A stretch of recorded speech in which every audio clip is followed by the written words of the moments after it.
What's up, you guys? Adam here, aka Cincy Flipper, and we have got a lot of packing to do. I had one day where there's 8 sales, which for me as a part-time reseller is a lot of orders, so let's go through what sold. First thing is one of these pair of Nikes that I have had for a long time, since that Lexington trip a couple months ago. They are sitting in here. They were way more damaged than I thought they were when I bought them. There's just a lot of rips, tears, stains. So I ended up taking a best offer of $15 on these Air Force Ones.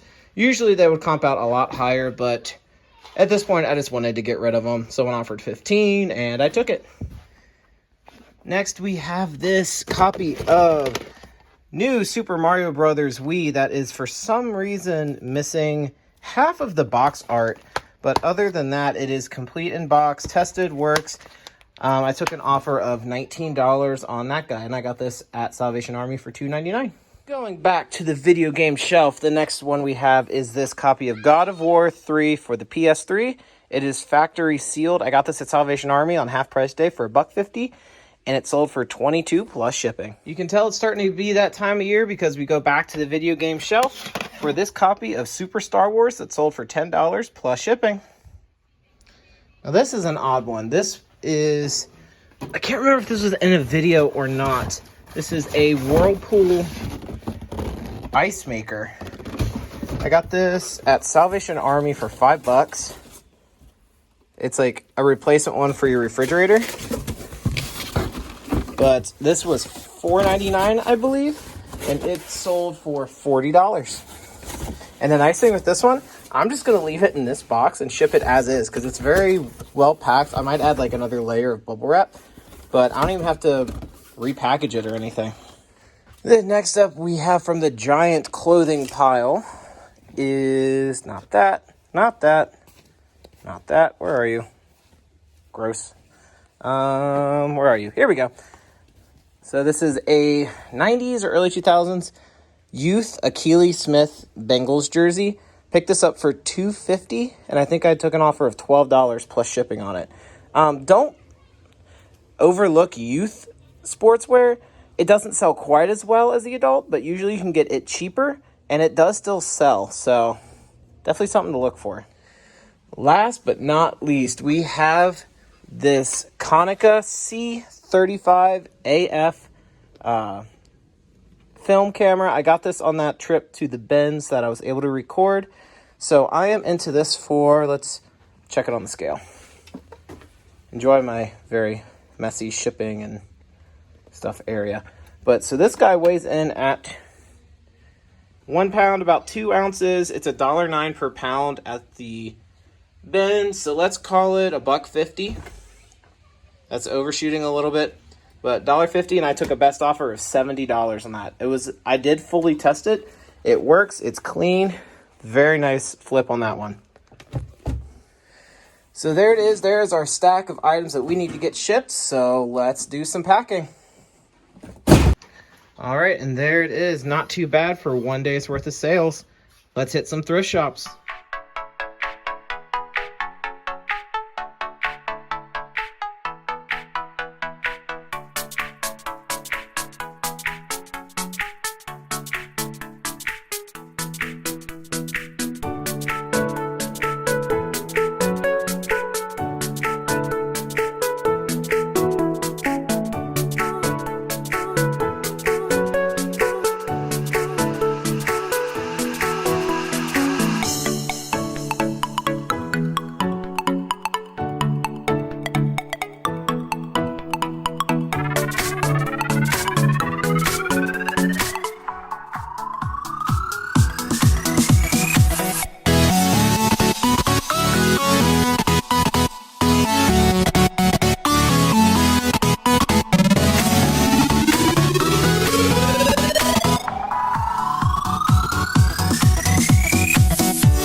So from that same vintage Paul trip, I only ended up buying these 3 things. Nothing too crazy. Harry Potter hardback book for $1. I'll buy those anytime I can find them.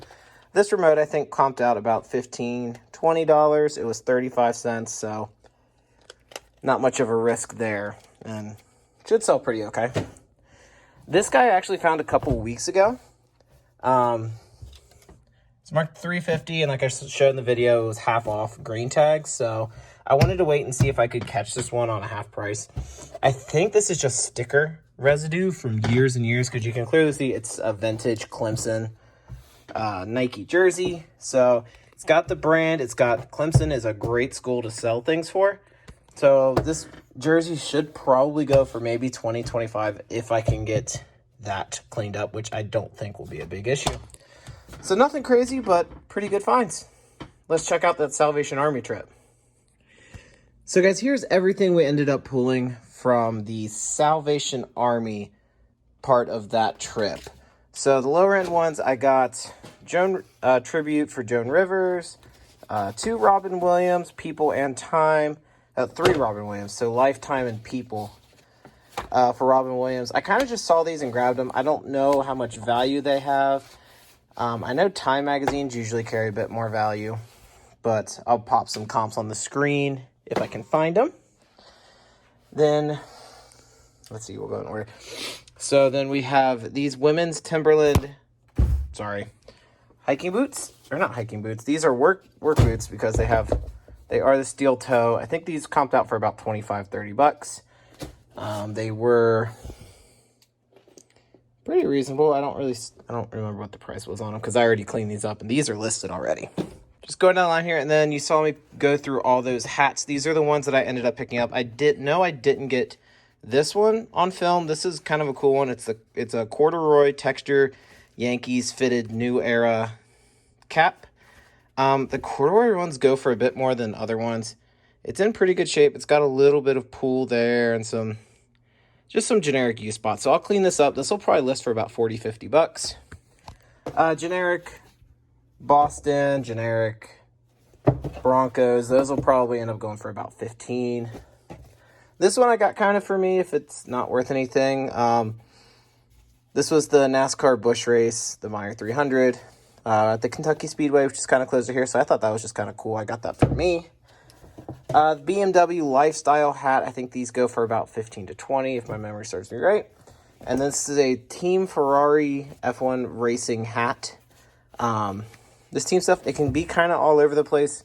You really have to make sure it comes with the serial number for the Ferrari League. But I think this capped out for about $30, but I'm not 100% sure on that one. So these are going to be the heavy hitters from that find. Did you like that? Heavy hitters. But these are some of the best name brand bats to look for. D. Marini. I got 2 of those. I think I need to pop up exact comps, which I'll do later. But I think even in this condition, because they don't have dents. Dents are a killer for bats, but they're just scratches and dirty. So a lot of that will kind of rub off. I should be able to get at least 100 per bat, I believe. I paid $5.99 a piece on the bats. So those 2 are going to be the big ones from there. Like I said, if I find sold comps before editing, I will post those. And then this Easton is, I think, a little bit more of a generic one. I kind of just grabbed all of them. I think this one will probably go for about $30 to $40. Again, no dents. Just stuff that'll wipe off or clean up pretty well. So then there's this thing. I saw this. I could not find any comps for it, but I grabbed it just because $5. It's clearly vintage. NFL Coaches Club, 1993 Philadelphia patchwork Columbia jacket. It is the windbreaker material. It doesn't have the down or anything in it, but it is in perfect condition. Vintage Columbia. I mean, for $5, even if it didn't have the NFL patches on it, you can't really leave that. But I've seen some of these Coaches Club ones comp out around $100, $150. Some of them more, I haven't found the Philadelphia Eagles, but they just kind of keep going up. So it really will just kind of depend on who's looking. So I'll probably set a pretty good buy it now on that. and then just turn on offers and see what happens. But this was a really really cool find. So guys, thanks for checking out another video. Lots of cool finds this week. Really pays to do your research on sporting goods, because there are some great brand items out there that if you do a little bit of research, it can make you a lot of money. So remember, like, comment, subscribe if you enjoyed the video. And until next time, guys, take care. Bye.